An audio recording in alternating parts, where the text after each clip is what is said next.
የሚገባው ተብሎ ተነግሮናል። ደስታ ነው መሰለኝ። እስኪ ቆይ እውነትህና ሄደ በቃ ወይኔ ሩታዬ እንኳን አባረሽ ሩታዬ። ይሄ አይሆንሽም። ትላንትና ስለተቆጣች ብላ ከሄደ አይሆንሽም ሩታዬ። ምንም ተሰራ ልጅ እኮ አንድ ቀን እንኳን ቤተሰቦችን እንኳን በስርዓት አግኝቶት እኮ እኔ እንዳያገኙ አላረኩትም። እኔ እኮ እንዲያገኙ ነው የምፈልገው። ሁላችሁም ለሱ ማንም ያስብለት የለም። እሺ በቃ አይደለ እናንተ የምትፈልጉት የነበር በቃ ልክ እንደዚህ ሆኖ ተበሸቆና እንዲሄድላችሁ አይደል የፈለጋችሁ? ያው ጭራሽ ቤተሰቡን ሳያገኝ አንድ ቀን እንኳን በእናንተ ሀይ የሚላችሁ ሰው የለም ማለት ነው። በጣም ቀልድ ነው እንደያዛችሁት ይሆን ነገር እቺ ማናት ደግሞ ጋይስ? አይ ደስታ ሄዷል ጋይስ፣ ደስታ ሄዷል። እኔ መልካም መንገድ እንድማለም ሄይ ድሮም ዝም ብለክ ነው ለመታወቅ ነው ሩታ ጋር አንተ ከመቼ ነው እናንተ እኛ ቤተሰቦች እንዴናችሁ? እንግዲህ እኔ ያለሁት አሁን ኤርፖርት ነው። እሺ ኤርፖርት የመጣሁበት ዋነኛው ምክንያት ደግሞ ነው ደስታ ከሀገር እንደሚወጣ ከሀገር ሁላችንም ሰምተናል። ምን ማለት ነው? መጀመሪያ እኮ ኢትዮጵያ አልነበረም አላችሁን? ከሀገር እና በዚህ ሰዓት ነው የሚገባው ተብሎ ተነግሮናል። እናንተ በቃ ወዲያ እኮ ነው። ምን የግል አላችሁ እንዴ?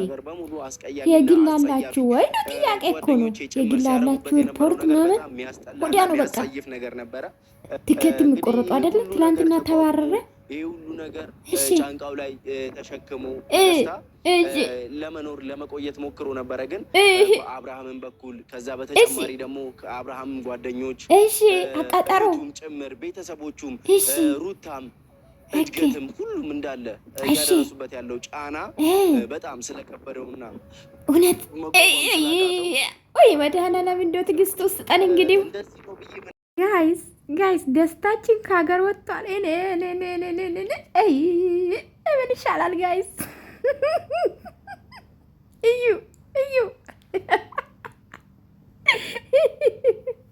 ኧረ እንደው ጌታ እንደው ትዕግስት። እች ልጅ ደግሞ ማናት ውዶቼ?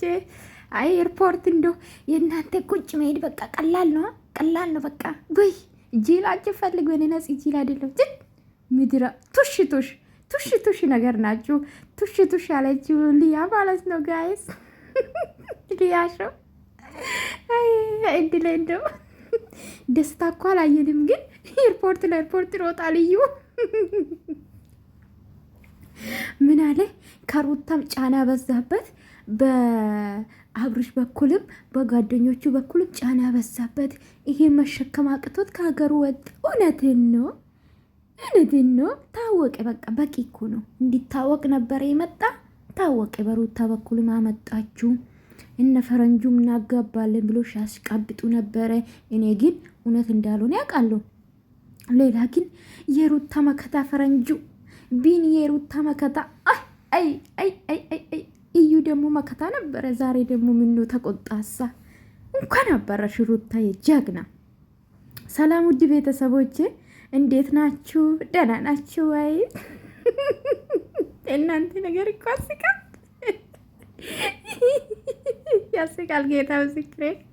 እንዲሁ እኮ ሩታ ደጋፊ እኔ አይዟችሁ። ኧረ ጌታ እኔ ሩታዬ እንድትጎዳ አልፈልግም። ዛሬ ቀን ደግሞ ስለ ሄርሜላ የእርግዝና ፎቶ ወጣ ብላችሁ ስታሽቃብጡ ነበረ። ሄርሜላ ስትሳደቡ ነበር። ሄርሜላ እኮ አይደለችም፣ እኔ ነኝ ቪዲዮ የሰራሁት። ሄርሜላ ለምንድን ነው የምትሳደቡ እዚህ ስር? እኔ ሩታ ላይም ነገ እንደዚህ ቢፈጠር ማለት ነው ለሩታ የሚቆም ሴት ነኝ። ባይዘዌ ሴት ልጅ እንድትጎዳ አልፈልግም። ሰማሽ አዳሚ ማለት ነው። ኤኒዌይስ ውዶች ላይክ ሰብስክራይብ ማድረጋችሁ እንዳትረሱ። እንግዲህ ደስታችን ሩታዬ ለአንድ ሳምንትም ቢሆን የኔ ደስታ ያለች ነበረ። ትላንትና አሽቀነጠረችው። በቃ ስታየው ከእሷ ጋር መሄድ አይደለም እንኳን ማውራት አይችልም ልጁ። ከዛ ሩታዬ እንግዲህ ትላንትና በልጄ አባቴ መጣ በአይኔ ይሄ መታ አይቻ ማለችው። በቃ ከኔ ጋር እንኳን ሰላም መሆን አችልም። የድሮ ባለቤትን ወይም ደግሞ የልጄን አባት እንዲደበደብ እንዲከሰስ እስር ቤት እንዲገባ አልፈልግም ብላ ትላንትና አሽቀንጥራ ጣለችው። እኔ ግን የገረመኝ ማለት ነው ከሀገር ወጥቷል ቦሌ ነው ምናምን ሲል ነበር እዩ ማለት ነው። እኔ የምልህ ከሀገር ወጣ መጀመሪያም እኮ ሀገር አልነበረም፣ ሀገር ውስጥ አልነበር ይመላላችሁ። ውሸት እንደሆነ ብናቅም እያላችሁ ላስታውሳችሁ ብዬ እኮ ነው። ከአሜሪካን ነው መጣ፣ ከውጭ ነው መጣ፣ ዲያስፖራ ነው ስትሏል ነበር እንዴ? ያወቃችሁ የአንድ ሀገር ልጆቹ ናችሁ። እዚህ ውሸታችሁ ስታወሩ ማለት ነው። የማይመስል ነገር። ኤንዌስ ሩታዬ እንግዲህ ጀግና ደግ አደረገችው። ሲጀመር እውነት እንደ ቪዲዮ ነው የምላችሁ። እውነት ማን ነው ትላንትና እንኳን ሩታ ተናዳ መጥፎ ውሳኔ እንደወሰነች ቢቆጠሩ ማለት ነው ልጆቼ፣ ቢችል ራሱ እሷን እስካፈቀረ ድረስ ማለት ነው እሷን ብሎ እስከመጣ ድረስ እስከወደዳት ድረስ እስከ ጥግ ነው መጋፈጥ ያለበት። እሷን ይቅርታ በቃ አንቺን ማሳወቅ አልነበረብኝ ብሎ ይቅርታ ጠይቃል። ውሸታም ስለሆነ ነው እንኳን ማለቴ ከሀገር ከወጣ ማለት ነው እንደ ቪዲዮ ጋይስ። ለማንኛውም እንግዲህ የውሸት ጥግ ማለት ነው እና ስሯራጥ ነበረ እዩ ማለት ነው ስሯራጥ ነበረ። ሩታዬን የጀጋ በቃ ድገረግሽው፣ አባረርሽው፣ አሽቀነጠርሽው፣ የራሱ መጣ የራሱ ሄደ። ምንም ማድረግ አይቻልም ውዶቼ። እኔ ግን በጣም ናሳቀኝ። አይ እቺ ደግሞ ከየት ነው መጣች ኝኝኝኝኝ የምትልብን? ከየት መጣች ደግሞ አንቺ? እኔ ቆንጆ ዩቱብ ይከፈትልሽ እሺ። እኔ ቆንጆ እኛ የመዳም ቅመሞች እናበረታታለን። አዎ እናበረታታሻለን። ዩቱብ ክፈች፣ አትንጫጭብላችን ላይ እና ውዶቼ አትሳደቡ ማለት ነው። ኤርሜላም ሴት ናት፣ ሩታም ሴት ናት። ሴት ሆነሽ አዳሜ 66 የምትሉ ማለት ነው። 66 የት ሀገር ነው አለ ታውቃላችሁ? እንዴት ትርጉሙ 66 ኤችት 66 ኤችት ኧረ አይባልም። አይኔ ጌታው ትርጉሙን አውቃችኋል? 66ቱን ግን አይባልም እኮ ጋይስ፣ ትርጉሙ ማወቅ ነው።